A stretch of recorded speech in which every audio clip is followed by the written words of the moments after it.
कारनामा उजागर। रायपुर के पंडितनई गांव में राजस्व रिकॉर्ड से की छेड़छाड़, एसडीएम ने किया सस्पेंड। राजधानी रायपुर के ग्राम पंडितनई से एक चौंकाने वाला मामला सामने आया है, जहां पटवारी वीरेंद्र कुमार झा पर सरकारी रिकॉर्ड में हेराफेरी का भूमाफियों को फायदा पहुंचाने का गंभीर आरोप लगाया है।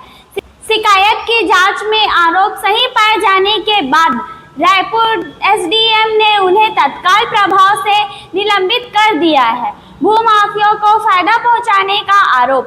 पटवारी वीरेंद्र कुमार झा पर आरोप है कि उन्होंने अपने पद का दुरुपयोग करते हुए राजस्व अभिलेखों में मनमर्जी से बदलाव किए हैं। इस हेराफेरी से सीधे तौर पर इलाके के भूमाफियों को लाभ पहुंचाने यह मामला तब सामने आया जब ग्राम सेवा समिति रायपुर ने इसकी शिकायत संभागायुक्त कार्यालय में जांच में दोषी पाए जाने पर हुई कार्रवाई। शिकायत की गंभीरता को देखते हुए मामले की जांच शुरू की गई। जांच रिपोर्ट में यह स्पष्ट हुआ कि पटवारी का यह कृत्य छत्तीसगढ़ सिविल सेवा आचार नियम 1965 के नियम 3 का उल्लंघन और यह साफ तौर पर कदाचारण की श्रेणी में आता है। इसके बाद रायपुर एसडीएम ने पटवारी वीरेंद्र कुमार झा को निलंबित करने का आदेश जारी किया। निलंबन अवधि में मुख्यालय में रहेंगे, मिलेगा भत्ता। निलंबित आदेश में उल्लेख किया गया कि जांच पूरी होने तक पटवारी वीरेंद्र कुमार झा रायपुर तहसील के मुख्यालय में ही रहेंगे।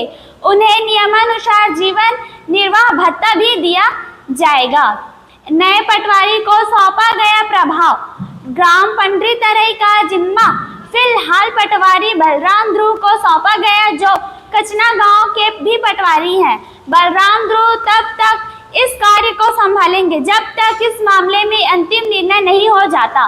सरकारी सिस्टम पर उठे सवाल। इस घटना के एक बार फिर सरकारी राजस्व व्यवस्था पर सवाल खड़े कर दिए। स्थानीय लोगों का कहना है कि जब एक पटवारी इतने बड़े स्तर पर हेराफेरी कर सकता है तो निगरानी प्रणाली कितनी कमजोर है। जनता ने यह भी मांग की है कि सिर्फ कर्मचारी नहीं बल्कि भूमाफियों पर भी सख्त कार्रवाई की जानी चाहिए। निगरानी व्यवस्था को मजबूत करने की जरूरत है। विशेषज्ञों का मानना है कि जमीन से जुड़े मामले में पटवारी, तहसीलदार और राजस्व निरीक्षक की भूमिका बेहद अहम होती है। यदि निगरानी व्यवस्था कमजोर होगी तो इस तरह की हेराफेरी के मामले सामने आते रहेंगे। बड़ी कार्रवाई का संकेत। पटवारी की निलंबित को सरकार की जीरो टॉलरेंस नीति का उदाहरण माना जा रहा है। यदि जांच में वीरेंद्र कुमार झा दोषी साबित हो तो उनके खिलाफ विभागीय और कानूनी दोनों तरह की कार्रवाई की जाएगी।